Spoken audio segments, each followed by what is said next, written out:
आमिर मीना का एक शेर है जो out of the box thinking पर सटीक बैठता है। ये शेर कुछ इस तरह है। कौन सी जा है जहां जलवाए माशूक नहीं, शौके दीदार अगर है तो नजर पैदा कर। व्यस्त जीवन में कितनी उथल पुथल होने के बावजूद हमारे आसपास कितनी ही रोचक बातें हैं।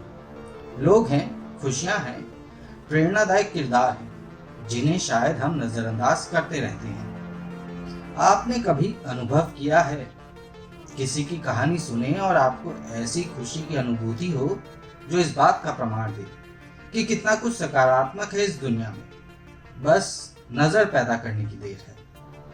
ऐसी ही एक प्रेरणादायक कहानी मैं आप लोगों के साथ साझा करना चाहता हूँ। रेगिस्तान के बीचों बीच बसे गांव में एक बूढ़ा आदमी अपने 3 बेटों के साथ रहता था। उसके पास 17 ऊंट थे और वही उसकी आय का मुख्य स्रोत थे। वो रेगिस्तान में शिपिंग के साधन के रूप में ऊंटों को किराए पर देता था। एक रोज वो चल बसा, उसका देहांत हो गया। उसने अपने 3 बेटों के लिए अपनी संपत्ति छोड़ी थी, जिसका ब्यौरा एक वसीयत में लिखा था। अंतिम संस्कार होने के बाद तीनों बेटों ने वसीयत पढ़ी। उनके पिता ने सारी संपत्ति को 3 भागों में बांट दिया था। साथ ही उन्होंने अपने 17 ऊंटों को एक अलग तरीके से विभाजित किया था। बूढ़े आदमी ने अपनी वसीयत में लिखा था कि सबसे बड़े बेटे को 17 ऊंटों में से आधे का मालिकाना हक मिलेगा, बीच वाले को 17 ऊंटों में से 1/3 मिलेगा और सबसे छोटे को उन्हीं 17 ऊंटों में से 1/9 हिस्सा मिलेगा।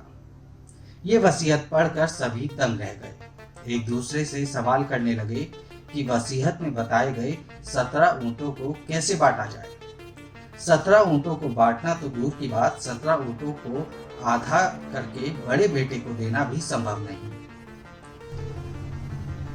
उन्होंने वसीयत के मुताबिक ऊंटों को बांटने के तरीके के बारे में सोचते हुए कई दिन निकाल दिए, लेकिन इसका जवाब नहीं मिला। थक हार कर इस मामले को गांव के सबसे बुद्धिमान आदमी के पास ले जाया गया। बुद्धिमान आदमी ने समस्या सुनी और तुरंत समाधान ढूंढ लिया।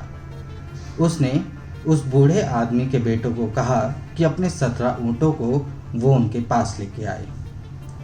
वो बच्चे ऊंटों को उस आदमी के यहाँ ले आए। उस आदमी ने अपने स्वामित्व वाले ऊंट को जोड़ा और ऊंटों की कुल संख्या 18 बना दी। अब उसने पहले बेटे को वसीयत पढ़ने को कहा।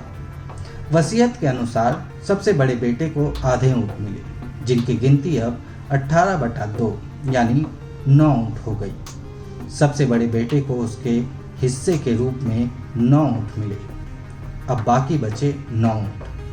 तो उस बुद्धिमान व्यक्ति ने दूसरे बेटे को वसीयत पढ़ने को कहा। उसे कुल ऊंटों का 1/3 भाग सौंपा गया था। यह था 18/3 यानी 6 ऊंट। दूसरे बेटे को उसके हिस्से के रूप में 6 ऊंट मिल गए। बड़े बेटों द्वारा बांटे गए ऊंटों की कुल संख्या हो गई थी 9 + 6 यानी 15 ऊंट। तीसरे बेटे ने ऊंटों के अपने हिस्से को पढ़ा। ऊंटों की कुल संख्या का 1/9 हिस्सा उसे मिलना था, यानी 18/9 जो था 2 ऊंट। सबसे छोटे बेटे को उसके हिस्से के रूप में 2 ऊंट मिल गए। कुल मिलाकर हुए 9 + 6 + 2 यानी 17 ऊंट।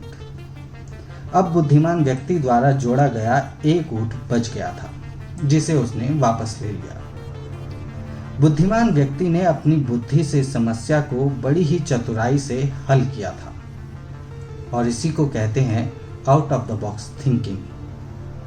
समझदारी कुछ और नहीं बल्कि किसी मुद्दे को हल करने के लिए एक सामान्य आधार खोजना है। देखने और समझने वाला आदमी तो हर समस्या का हल निकाल लेता है। तो यही कहानी थी out of the box thinking पर। अगर वीडियो अच्छी लगी हो तो इसे लाइक करें, चैनल को सब्सक्राइब करें। मैं ऐसी ही वीडियोस आपके लिए लाता रहूँगा।